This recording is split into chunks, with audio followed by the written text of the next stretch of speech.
नमस्कार साथियों।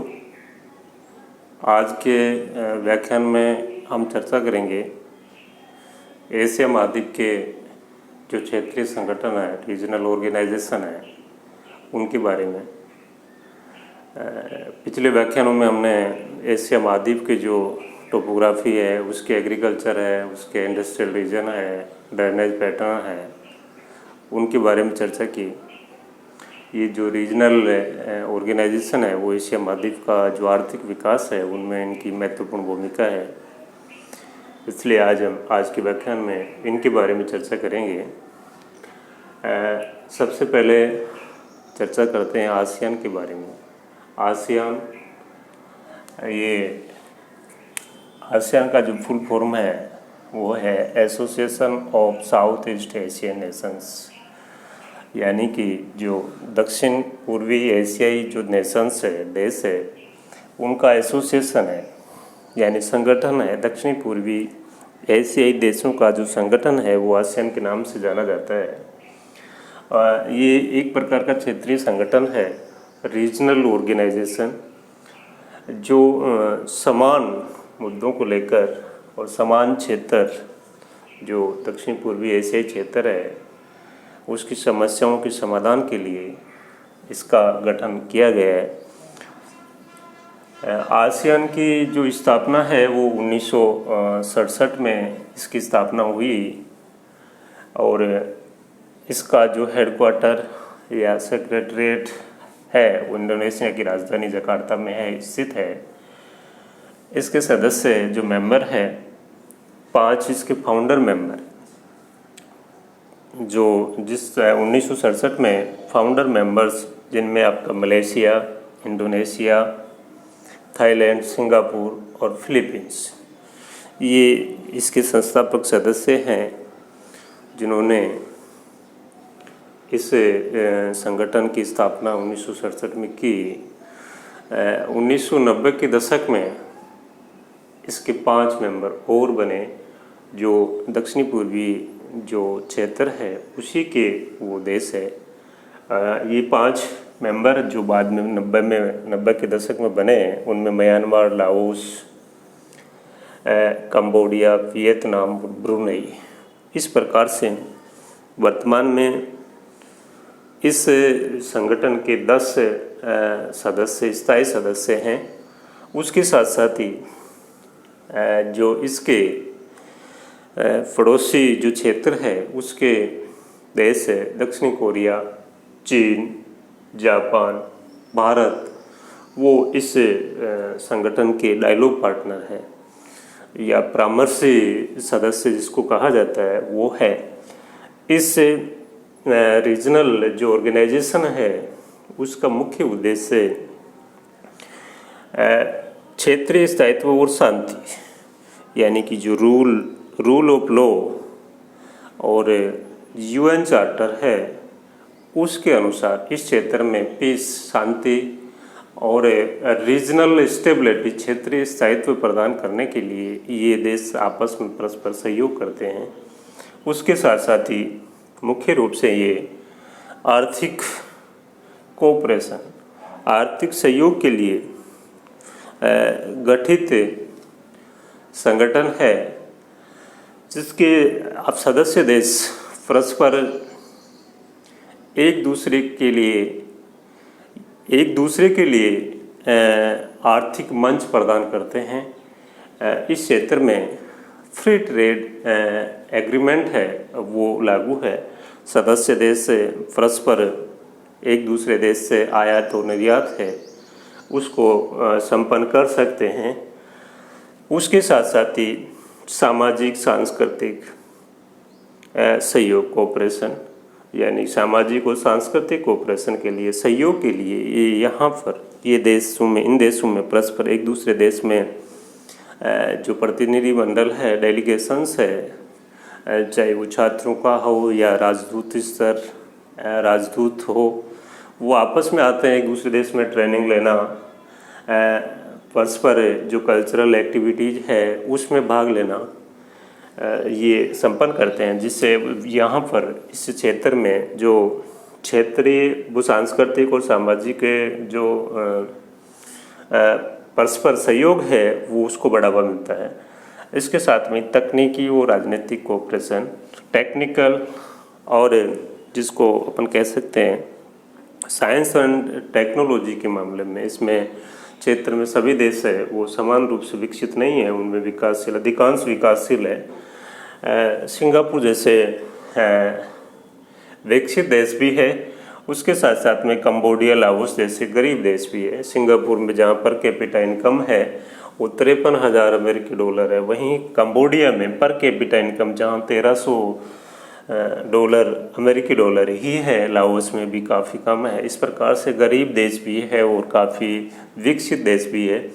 इसलिए इनमें आपस में इकोनॉमिक कोऑपरेशन यानी कि आर्थिक जो सहयोग है वो उसके साथ साथ में ये तकनीकी रूप से शिक्षा की एजुकेशनल जो है कोऑपरेशन है उसके लिए भी ये काम करते हैं। राजनीतिक सहयोग परस्पर एक दूसरे की जो संप्रभुता है उसको अक्षुण्ण रखते हुए एक दूसरे के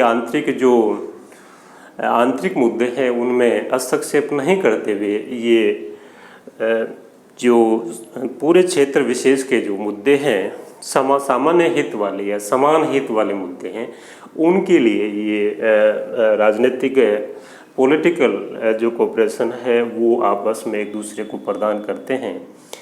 इस प्रकार से ये पूरे के पूरे क्षेत्र के लिए ये जो आसियान है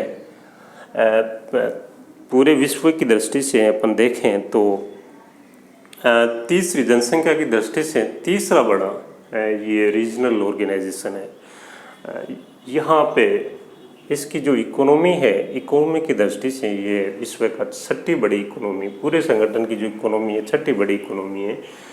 परंतु यहाँ पर राजनीतिक सहयोग प्रॉपरली बन नहीं पाता है क्योंकि यहाँ पे जो इसके जो मेंबर्स हैं वहाँ पर कहीं पे डेमोक्रेसी है, कहीं कम्युनिस्ट है, तो अलग अलग राजनीतिक जो विचारधारा है, सैन्य शासन भी है म्यांमार में, तो इनमें आपस में जो पॉलिटिकल कोऑपरेशन है वो ये बन नहीं पा रहा है। इसके साथ में ही जो दक्षिणी चीन सागर है उसके मुद्दे पर भी ये जो इसके मेंबर्स हैं उसमें आपस में एक मत नहीं है। इसके कारण वर्तमान में इसकी जो प्रासंगिकता है थोड़ी सी कम हो रही है। फिर भी यदि सभी मेंबर्स आपस में मिलकर जो फ्री ट्रेड जो एरिया एग्रीमेंट है उसको इम्प्लीमेंट करते हैं और आर्थिक, सांस्कृतिक, तकनीकी, राजनीतिक जो मुद्दे हैं उन पर बिना अपना स्वार्थ देखे यदि खुलकर चर्चा करते हैं तो इस क्षेत्र के लिए ये जो क्षेत्रीय सहयोग संगठन है, रीजनल ऑर्गेनाइजेशन आसियान है, वो एक महत्वपूर्ण भूमिका निभा सकता है। दूसरा जो एशिया का महत्वपूर्ण क्षेत्रीय संगठन है वो है सार्क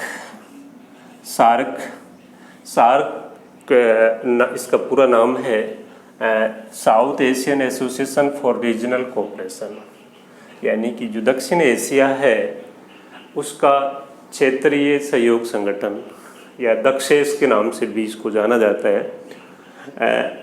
इसकी स्थापना 1985 में 8 दिसंबर 1985 में बांग्लादेश की जो राजधानी ढाका है उसमें इसकी स्थापना की गई और इसका हेडक्वार्टर है, वर्तमान में सेक्रेटरीट है इसका, वो नेपाल की राजधानी काठमांडू में स्थित है। इसके शुरुआत में जो फाउंडर मेंबर वो 7 थे, भारत, पाकिस्तान, श्रीलंका, बांग्लादेश, नेपाल, भूटान और मालदीव। 2007 में जो अफ़गानिस्तान है वो इसका 8वां सदस्य बना। इस प्रकार से वर्तमान में इसके जो सदस्यों की संख्या है वो 8 है।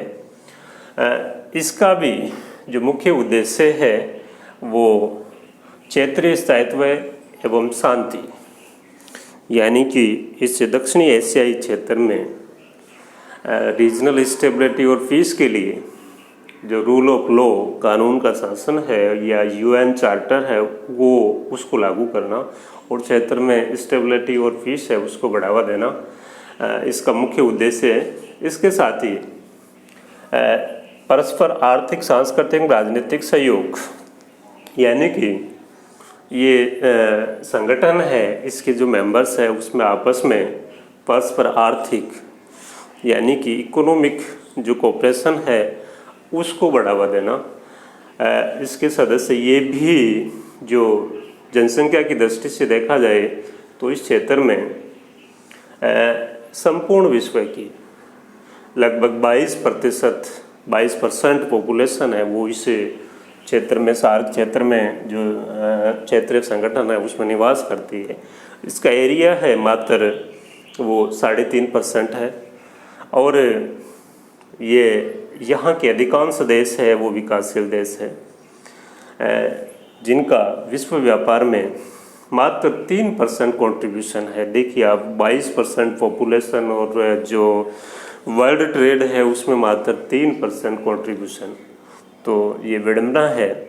इसलिए ये परस्पर इनमें परस्पर जो आर्थिक ऑपरेशन है वो सहयोग है वो भी कम देखने को मिलता है और उसका मुख्य कारण है कि जो इसके मेंबर्स हैं विशेष तौर से भारत और पाकिस्तान, इसमें जो सीमा विवाद है उसको लेकर निरंतर तनाव की स्थिति बनी रहती है। पाकिस्तान है वो क्रॉस बॉर्डर जो टेररिज्म है उसको बढ़ावा देता है, टेररिस्ट है, मिलिटेंट्स है, उनको वहाँ पर ट्रेंड करके वो भारत में प्लांट करने का प्रयास करता है और इसी वजह से भारत इस बात का विरोध करता है और दोनों के मध्य आपस में तनाव रहता है। यही कारण है कि 2014 के बाद में हर साल इसके जो पॉलिटिकल हेड्स है उनके मध्य एक समिट होनी चाहिए, परंतु 2014 के बाद में भारत पाकिस्तान तनाव के कारण इसकी किसी प्रकार का कोई शिखर सम्मेलन है वो आहूत नहीं किया जा सका। इसलिए फिर भी ये जो क्षेत्रीय संगठन है सार्क है वो प्रासंगिक, ऐसा नहीं है कि ये प्रासंगिक नहीं है। ये अपने सदस्य देशों में सामाजिक, सांस्कृतिक और राजनीतिक सहयोग, पॉलिटिकल, कल्चरल, सोशल, इस प्रकार का जो कोऑपरेशन है, टेक्निकल, एजुकेशनल, इस प्रकार का सहयोग प्रदान करने के लिए भी ये जो मंच है वो प्रदान करता है।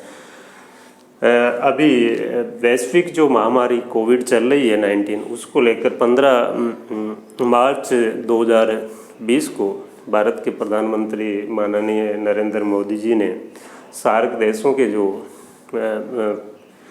सार्क देश है उनको लेकर उनके साथ में एक वीडियो कॉन्फ्रेंसिंग का आयोजन किया और उन्होंने आपस में परस्पर चर्चा की कि वैश्विक महामारी है और उससे किस प्रकार से यहाँ पर जो स्वास्थ्य ढांचा है वो इतना मजबूत नहीं है कि ये देश अकेले अब इस जो पेंडेमिक है, महामारी है, इससे लड़ सके। इसलिए उन्होंने आपस में सहयोग करने के लिए कि आपस में ये इस महामारी से कोविड-19 से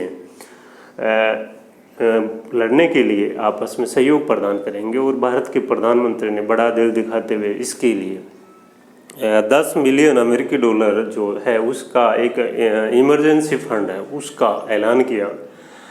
निश्चित रूप से यदि ये देश आपस में इनके जो परस्पर मुद्दे हैं, इनके जो समस्याएं हैं वो लगभग समान है। जिस प्रकार से ये गरीबी है, अशिक्षा है, आर्थिक पिछड़ापन है, वो इनकी समान समस्याएं हैं। यदि ये मिलकर आपस में सहयोग, परस्पर सहयोग करें तो निश्चित रूप से सभी देशों का भला हो सकता है, सभी देशों का लाभ हो सकता है। परंतु ये जो पॉलिटिकल मंच है उस पर एक दूसरे का थोड़ा सा भी इनको स्वार्थ नज़र आता है तो ये भारत और विशेष तौर से पाकिस्तान वो वहाँ पर सहमति नहीं बनने देते।